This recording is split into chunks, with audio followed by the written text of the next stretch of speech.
Look ১ অধ্যায় পদ সংখ্যা ৩৮। মারিয়া বললেন, এই যে আমি প্রভুর দাসী, আপনি যা বলেছেন আমার তাই হোক। এখানে মায়ের আত্মসমর্পণ বোঝানো হয়েছে। মা মেরির এই উত্তর, আমি প্রভুর দাসী, আমাদের শিক্ষা দেয় কিভাবে ঈশ্বরের ইচ্ছার প্রতি সম্পূর্ণ আত্মসমর্পণ করতে হয়।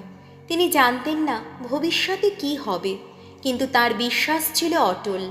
আমাদের জীবনেও যখন অনিশ্চয়তা আসে, আমরা কি তার মতো বলি, প্রভু তুমিই করো? ঈশ্বরের পরিকল্পনার উপর আমাদের আস্থা রাখা দরকার, এমনকি সব কিছু স্পষ্ট না হলেও। প্রার্থনা। হে মা মেরি, তুমি যেমন নিজেকে পুরোপুরি ঈশ্বরের হাতে তুলে দিয়েছিলে, আমাকে শেখাও সেই বিশ্বাস, সেই আত্মসমর্পণ।